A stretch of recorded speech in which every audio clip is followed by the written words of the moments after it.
In August of that year, the wedding procession set off from Wushan Mountain toward Xichue by river. On the 22nd, the wedding boats arrived at Xichue.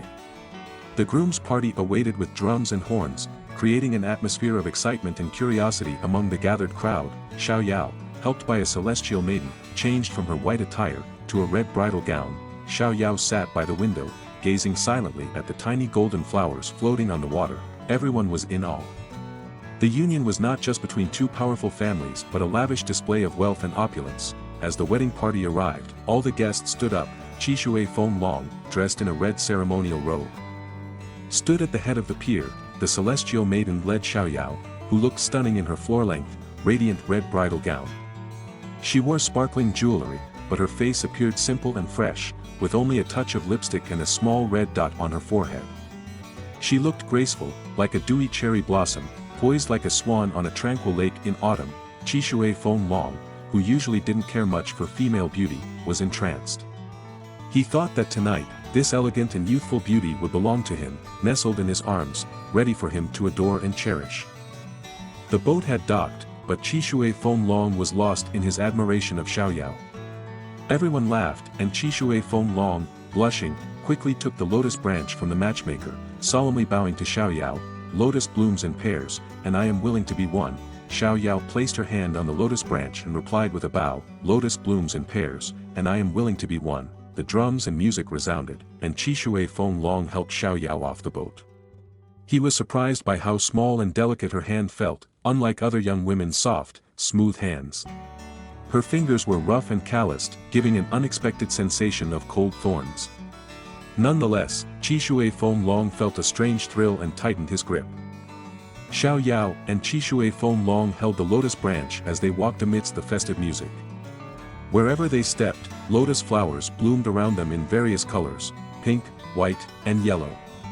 Some were vibrant and fully open, while others were forming lotus towers. The groom's family believed that lotus represented luck and abundance. They took excellent care of these flowers with the help of their clan's powers. Once the bridal party arrived, all the dignitaries present stood up. In a quaint scene, a wise elder with a silvery beard and a warm smile offered some advice. Young couple, there's no need for further whispers and secrets. The auspicious hour is upon us. Qishui Fenglong and Xiao waited in anticipation, holding their breath. As the bell chimed, the presiding official declared, the auspicious moment has arrived. 1. Bow to heaven and earth. Xiao and Qishui Fenglong knelt before heaven and earth. 2. Bow to your parents. The grandparents watched with beaming smiles. Qishui Fenglong guided Xiao forward. Just as they were about to kneel, a loud voice from outside disrupted the ceremony. Xiao, all heads turned to see Fangfeng Bei burst in, cutting through the solemnity of the occasion. Stop.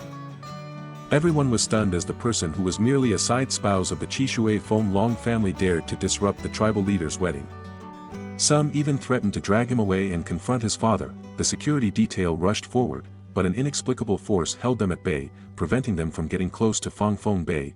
Fangfeng Bei boldly approached Xiao. Wherever he moved, the security detail fell back. Qishui Fenglong struggled to contain his anger and warned, Fangfeng Bei, many esteemed guests are present today. I don't wish to resort to violence. Please refrain from making a mistake. Ignoring Qishui Fenglong, Fangfeng Bei locked eyes with Xiao. Saying firmly, Xiao, you can't marry him. Xiao stared at Fangfeng Bei in disbelief and asked, what do you want, brother? Amidst the confusion, one couldn't help but wonder why someone aware of her impending marriage for 2 months would choose this moment to create a scene. Did Fangfeng Bei intend to humiliate her publicly? What did he hope to achieve? Fangfeng Bei responded icily, you can't marry Qishui Fenglong, you're telling me not to marry him. Xiao raised her head and laughed loudly, looking towards the heavens. Brother, please leave now, she said to Qishui Fenglong, let's continue the ceremony and not waste this auspicious hour.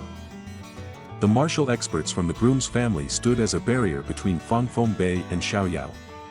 Despite Fangfeng Bei's formidable strength, he couldn't surpass them. Qishui Fenglong nodded to signal the officiant to proceed. The officiant continued, 2. Bow to your parents. Xiao and Qishui Fenglong prepared to bow to their parents. However, Fangfeng Bei, still engaged in combat with the guards, called out, Xiao, do you remember your oath? If you break it, joy will turn into sorrow, happiness into pain.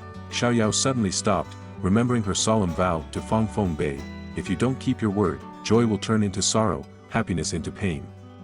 In this situation, keeping her word would bring neither joy nor happiness. Xiao laughed bitterly, realizing that her life would no longer be peaceful regardless of whether she kept her word. Qishui Feng watched Xiao with growing horror, his voice trembling as he called out, Xiao. Xiao turned back to Fangfeng Bei, her anger evident. What do you want, brother? Fangfeng Bei replied coldly, I want you to come with me. Xiao felt a chill run down her spine. With all the prominent families gathered here, if she cancelled the wedding and left with another man, it would be a great humiliation to the groom's family. They would judge her harshly, and people would look down on her. Xiao asked, her voice quivering, why? Fangfeng Bei responded, you don't need to know why. Just do as I say. I want you to come with me now. Her oath echoed in her ears, if you don't keep your word, joy will turn into sorrow, happiness into pain. But in this situation, would keeping her word bring her joy or happiness? Xiao burst into bitter laughter, realizing that at this moment, whether she kept her word or not, her life would no longer be peaceful. Qishui Feng, desperate to stop her, held her back and pleaded, Xiao, please. He had been in control in all circumstances, but now he couldn't comprehend what was happening. He couldn't explain it.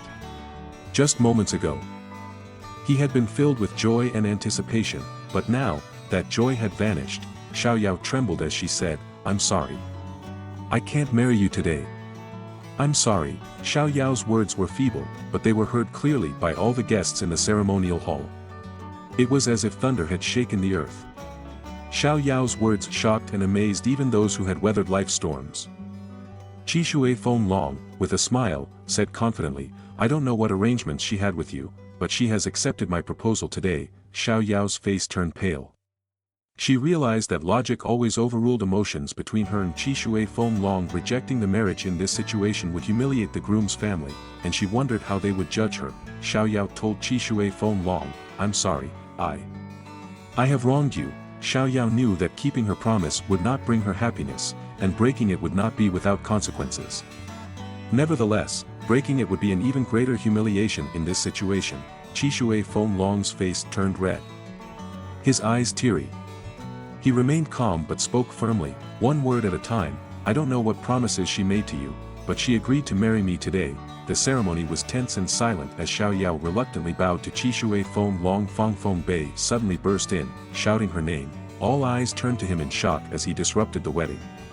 He declared that Xiao should not marry Qishui Feng. Xiao was stunned by Fangfeng Bei's unexpected arrival. Fangfeng Bei's arrival affronted the groom's family, and people reacted angrily. Qishui Feng demanded that Fangfeng Bei let Xiao go, but Fangfeng Bei was unyielding. He insisted that Xiao belonged with him. Xiao was torn. She had made a promise to Fangfeng Bei, but the circumstances now made it impossible to keep it without great humiliation.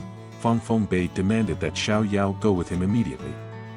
She complied, and they left the wedding behind. Fangfeng Bei's intentions remained unclear to Xiao as they flew away. She knew that this decision would have far-reaching consequences for her life.